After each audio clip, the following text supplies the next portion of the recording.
आमल की एकादशी की ऐसी व्रत कथा जिससे सुनने मात्र से मनुष्य के कष्टों का निवारण हो जाता है।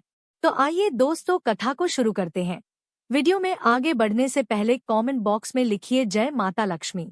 वीडियो को एक लाइक करके चैनल को सब्सक्राइब जरूर करें। धर्मराज युधिष्ठिर बोले, हे जनार्दन, आपने फाल्गुन के कृष्ण पक्ष की विजया एकादशी का सुंदर वर्णन करते हुए सुनाया। अब आप फाल्गुन मास के शुक्ल पक्ष की एकादशी का क्या नाम है तथा उसकी विधि क्या है, कृपा करके आप मुझे बताइए। श्री भगवान बोले, हे राजन, फाल्गुन मास के शुक्ल पक्ष की एकादशी का नाम आमल की एकादशी है। इस व्रत के करने से समस्त पाप नष्ट हो जाते हैं तथा इसके प्रभाव से 1000 गौ दान का फल प्राप्त होता है। इस व्रत के करने से समस्त पाप नष्ट हो जाते हैं। हे राजन, अब मैं आपको महर्षि वशिष्ठ जी द्वारा राजा मांधाता को सुनाई पौराणिक कथा के बारे में बताता हूँ। आप इसे ध्यानपूर्वक सुनें। राजा मांधाता बोले कि हे वशिष्ठ जी, यदि आप मुझ पर कृपा करें तो किसी ऐसे व्रत की कथा कहिए जिससे मेरा कल्याण हो। महर्षि वशिष्ठ बोले कि हे राजन, सब व्रतों से उत्तम और अंत में मोक्ष देने वाले आमल की एकादशी के व्रत का मैं वर्णन करता हूँ। यह एकादशी फाल्गुन माह के शुक्ल पक्ष में होती है। एक वैदिश नाम का नगर था जिसमें ब्राह्मण, क्षत्रिय, वैश्य और शूद्र चारों वर्ण आनंद सहित रहते थे। उस नगर में सदैव वेद ध्वनि गूंजा करती थी तथा पापी, दुराचारी तथा नास्तिक उस नगर में कोई नहीं था। उस नगर में चैत्रथ नाम का चंद्रवंशी राजा राज्य करता था। वह अत्यंत विद्वान तथा धर्मी था। उस नगर में कोई भी व्यक्ति दरिद्र व कंजूस नहीं था। सभी नगरवासी विष्णु भक्त थे और आबाल वृद्ध स्त्री पुरुष एकादशी का व्रत किया करते थे। एक समय फाल्गुन मास के शुक्ल पक्ष की आमल की एकादशी आई। उस दिन राजा, प्रजा तथा बाल वृद्ध सबने हर्षपूर्वक व्रत किया। राजा अपनी प्रजा के साथ मंदिर में जाकर पूर्ण कुंभ स्थापित करके धूप, दीप, नैवेद्य, पंचरत्न आदि से धात्री बटा आमले का पूजन करने लगे और इस प्रकार स्तुति करने लगे। हे धात्री, तुम ब्रह्म स्वरूप हो। तुम ब्रह्माजी द्वारा उत्पन्न हुए हो और समस्त पापों का नाश करने वाले हो। तुमको नमस्कार है।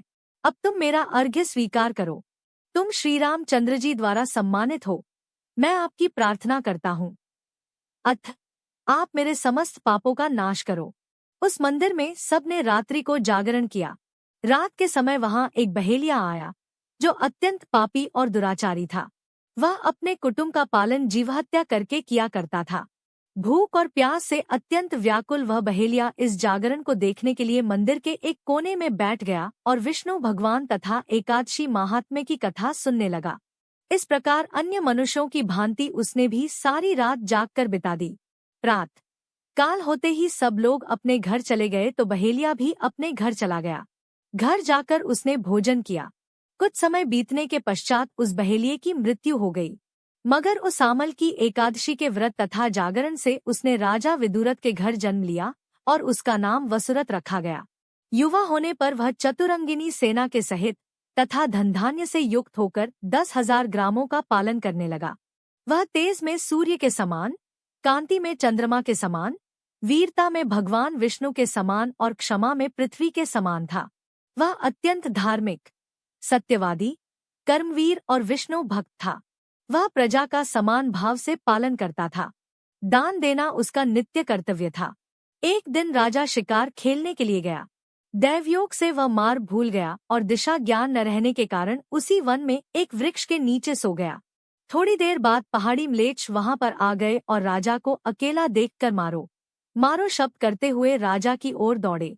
म्लेच्छ कहने लगे कि इसी दुष्ट राजा ने हमारे माता, पिता, पुत्र, पौत्र आदि अनेक संबंधियों को मारा है तथा देश से निकाल दिया है। इसको अवश्य मारना चाहिए। ऐसा कहकर वे म्लेच्छ उस राजा को मारने दौड़े और अनेक प्रकार के अस्त्र शस्त्र उसके ऊपर फेंके। वे सब अस्त्र शस्त्र राजा के शरीर पर गिरते ही नष्ट हो जाते और उनका वार पुष्प के समान प्रतीत होता। अब उन म्लेच्छों के अस्त्र शस्त्र उल्टा उन्हीं पर प्रहार करने लगे जिससे वे मूर्छित होकर गिरने लगे। उसी समय राजा के शरीर से एक दिव्य स्त्री उत्पन्न हुई। वह स्त्री अत्यंत सुंदर होते हुए भी उसकी भ्रिकुटी टेढ़ी थी। उसकी आंखों से लाल लाल अग्नि निकल रही थी जिससे वह दूसरे काल के समान प्रतीत होती थी। वह स्त्री म्लेच्छों को मारने दौड़ी और थोड़ी ही देर में उसने सब म्लेच्छों को काल के गाल में पहुंचा दिया। जब राजा सोकर उठा तो उसने म्लेच्छों को मरा हुआ देखकर कहा कि इन शत्रुओं को किसने मारा है? इस वन में मेरा कौन हितैषी रहता है? वह ऐसा विचार कर ही रहा था कि आकाशवाणी हुई, हे राजा, इस संसार में विष्णु भगवान के अतिरिक्त कौन तेरी सहायता कर सकता है? इस आकाशवाणी को